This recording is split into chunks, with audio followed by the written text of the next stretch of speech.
کوفہ میں ایک روز حضرت علی رضی اللہ تعالی عنہ نے صبح کی نماز پڑھنے کے بعد ایک شخص سے فرمایا کہ فلاں مقام پر جاؤ، وہاں ایک مسجد ہے جس کے پہلو میں ایک مکان واقع ہے، اس میں ایک مرد ایک عورت آپس میں لڑتے ہوئے ملیں گے، انہیں ہمارے پاس لے آؤ۔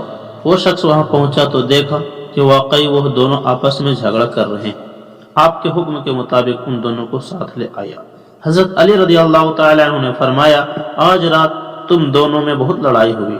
نوجوان نے کہا، اے امیر المؤمنین، میں نے اس عورت سے نکاح کیا، لیکن جب میں اس کے پاس آیا تو اس کی صورت سے مجھے سخت نفرت ہو گئی۔ اگر میرا بس چلتا تو اس عورت کو میں اسی وقت اپنے پاس سے دور کر دیتا۔ اس نے مجھ سے جھگڑنا شروع کر دیا اور صبح تک لڑائی ہوتی رہی، یہاں تک کہ آپ کا بھیجا ہوا آدمی ہمیں بلانے کے لیے پہنچا۔ حاضرین کو آپ نے جانے کا اشارہ فرمایا، وہ چلے گئے۔ اس کے بعد آپ نے اس عورت سے پوچھا، تم اس جوان کو پہچانتی ہو؟ اس نے کہا، نہیں، صرف اتنا جانتی ہوں کہ یہ کل سے میرا شوہر ہے۔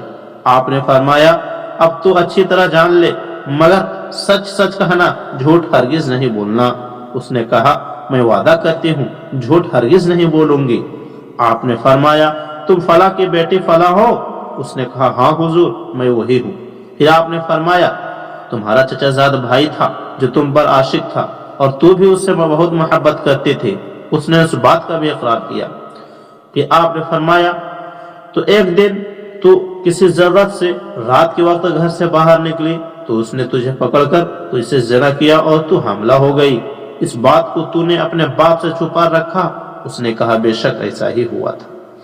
آپ نے فرمایا، مگر تیری ماں سارا واقعہ جانتی تھی، اور جب بچہ پیدا ہونے کا وقت آیا تو رات تھی، تیری ماں تجھے گھر سے باہر لے گئی، تجھے لڑکا پیدا ہوا تو اس نے اسے ایک کپڑے میں لپیٹ کر دیوار کے پیچھے ڈال دیا۔ اتفاق سے وہاں ایک کتا پہنچ گیا جس نے اسے سونگھا، تو نے اس کتے کو ایک پتھر مارا جو بچے کے سر پر لگا، جس سے وہ زخمی ہو گیا۔ تیری ماں نے اپنے ازار بند سے کچھ کپڑا پھاڑ کر اس کے سر پر باندھ دیا، پھر تم دونوں واپس چلی آئیں اور پھر تمہیں اس لڑکے کا کوئی پتہ نہ چلا۔ اس عورت نے جواب دیا، ہاں حضور، ایسا ہی ہوا تھا، مگر اے امیر المومنین، اس واقعہ کو میرے اور میری ماں کے علاوہ کوئی تیسرا نہیں جانتا تھا۔ حضرت علی رضی اللہ تعالیٰ عنہ نے فرمایا، جب صبح ہوئی تو فلاں قبیلہ اس لڑکے کو اٹھا کر لے گیا اور اس کی پرورش کی یہاں تک کہ وہ جوان ہو گیا، کوفہ شہر میں آیا اور اب تو اسے شادی کر لے۔ پھر آپ نے اس نوجوان سے کہا، اپنا سر کھولو۔ اس نے اپنا سر کھولا تو زخم کا اثر ظاہر تھا۔ آپ نے فرمایا، یہ تمہارا لڑکا ہے، خدای عز و جل نے اسے حرام چیز سے محفوظ رکھا۔ فرمایا، لے اسے اپنے ساتھ لے جا، تو اس کی بیوی نہیں ماں ہے، اور یہ تیرا شوہر نہیں بلکہ یہ تیرا بیٹا ہے۔ ناظرین، اس واقعے سے صاف ظاہر ہے کہ اللہ کے محبوب بندے عام انسانوں کی طرح نہیں ہوتے، بلکہ ان کے اندر ایسا کمال ہوتا ہے کہ وہ لوگوں کے سارے حالات جانتے ہیں۔